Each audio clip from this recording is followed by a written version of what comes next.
Very good evening to all. I am Ilakin Tegrajan and I am a 10 years old boy. Today I read a book. The rich get richer and the poor get poorer. So I am going to share to all of you what I learned. I have the gratitude to share. So it's an amazing book and hope you enjoy. Principle number 1. The rich don't work for money. One day there are two men. One is John and one is Ben. They both are neighbors and they work in the same job.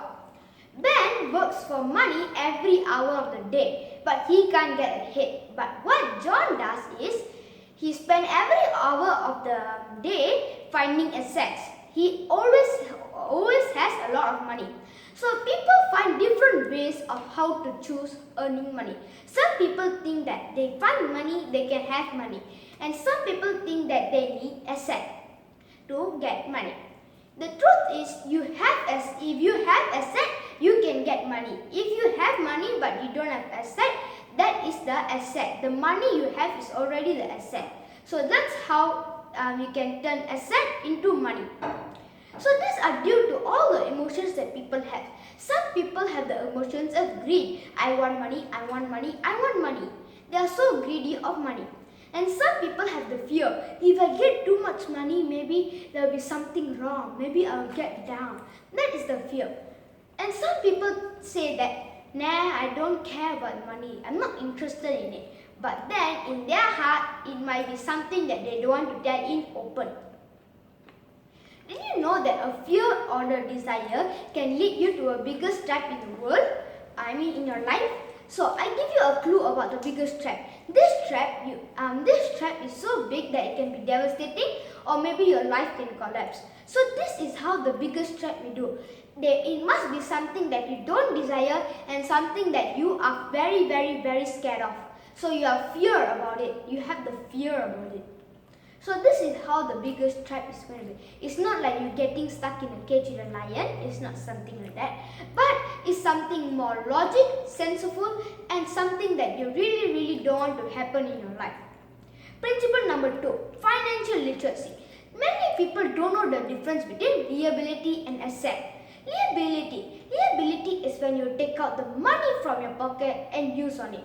For example, now I have 50,000 in my pocket. So I have 50,000 with me now. And I go buy a house for 100,000. Can I afford to pay it? Of course no. So I have to get all the money out of my pocket and I have to pay for it. That is liability. Asset is when I have the money in my pocket. So now I have 50,000 and I buy a house for 10,000. So the 10,000 is my liability and that 40,000 is my asset. So which is more? Is it the asset or is it the liability? Of course it's the asset. So I am using in the asset way. So these are the difference between liability and asset. One is taking out, one is taking in. Many people can't find the difference. But now I hope you can find the difference and use the correct way of using it as asset. Principle number 3, mind your own business. Many people say mind your own business because you may put your nose in other people's stuffs. So that is wrong actually. You have to mind what you are doing. Mind your own business.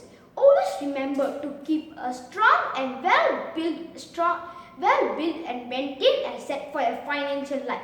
So when you reach your retirement age and when you're old, you can have the enough asset for your life.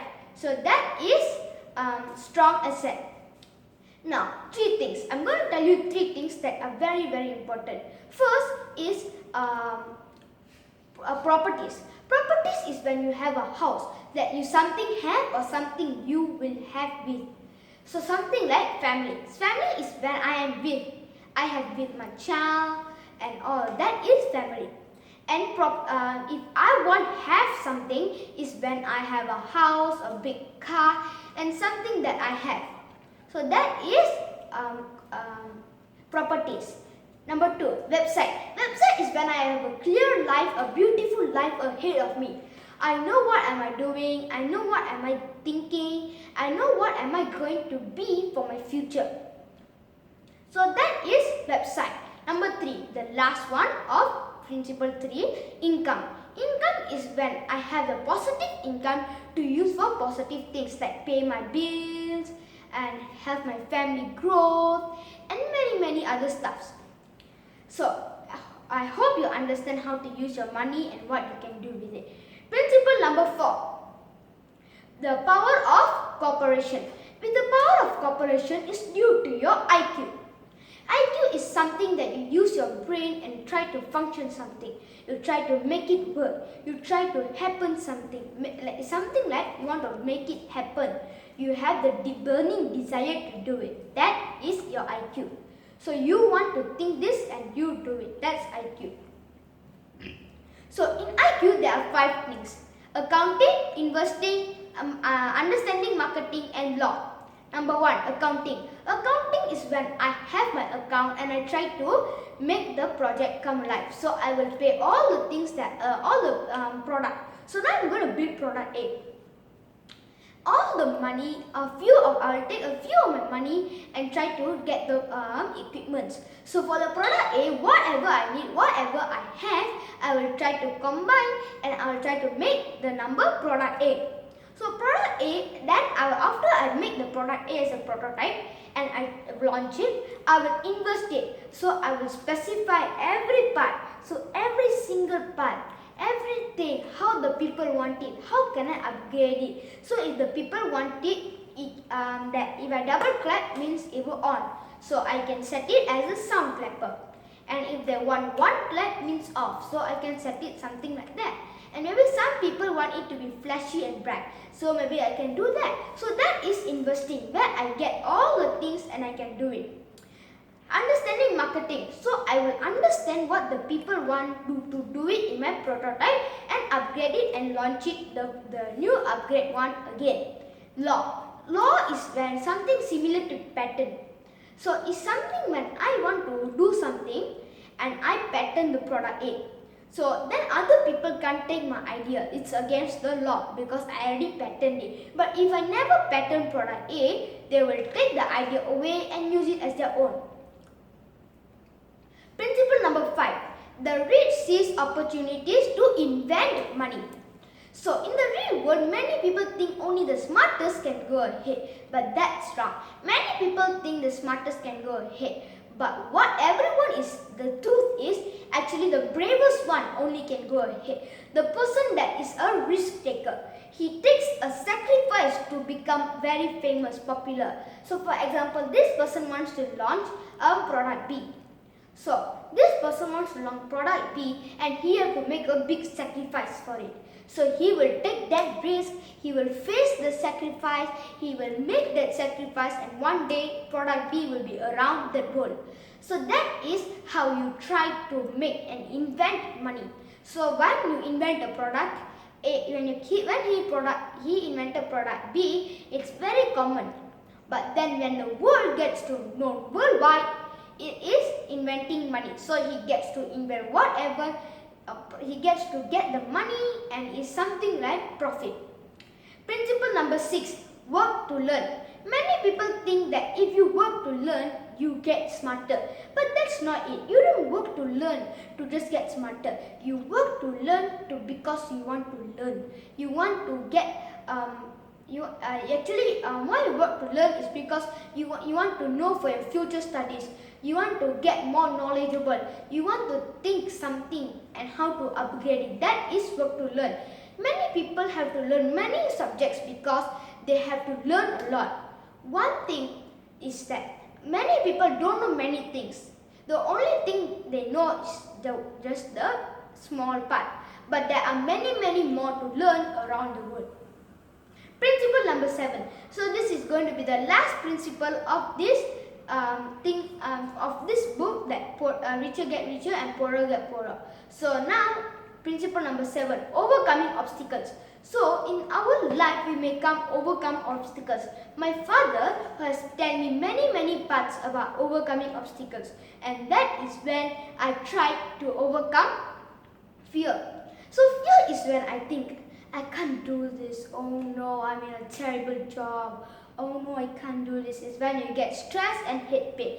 So when you want to overcome this fear, You need to overcome it. You need to feel, I can do this. I need to do this.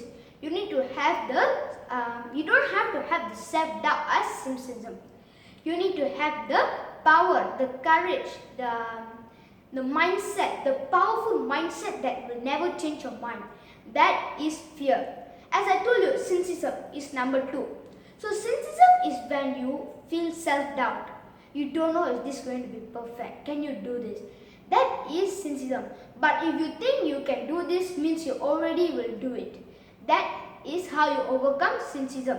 Number 3, laziness. Laziness is when some people don't want to go to work, they feel bored, they want to sleep, and that is all laziness. It comes under laziness because they don't want to do, they want to do something else. They think it's too hard. That is laziness. So, how you can overcome the laziness? You can try to work on whatever you want to do. Try to be on time, you need to be disciplined, you need to have the self-image, and you can be stopped doing the laziness. So that is how you're going to overcome the problem of laziness. And number 4, bad habits. Bad habits is when you watch television too much, you sleep too much, you eat too much, you do everything too much. So, how are you going to stop this? You can try to stop many things that are unnecessary for your life and only do the things that are necessary. If you do too much, it's over the limit. If you do too less, it's less than limit. It needs to be right at the right spot. So, it needs to be right as the center. That is how you are overcoming the problem of bad habits. Number 5, this is going to be the last overcoming obstacle of your life. And the one is the biggest problem that you're going to face. And even Robert Kiyosaki has managed to overcome. If Robert Kiyosaki can manage to overcome, so as you. So this problem is arrogance. Many people think, I can do this, of course. That is confidence. But arrogance is when I'm better than you. You don't need to teach me what you need to teach me. That's the arrogance. Many people have this arrogance problem. But how Robert Kiyosaki come over the problem is, he came out over the problem from thinking he losing everything. So that's when he identifies he's losing everything. So then he knows that what is the problem. It took him a few days to identify what's the problem, but then finally he identified and solved the problem. If he solved the problem, and maybe I can solve the problem, and so as you. So thank you for listening and hope you have enjoyed what I learned, and make sure you have learned something. Click the subscribe button and don't forget to click the notification bell for new updates. Bye!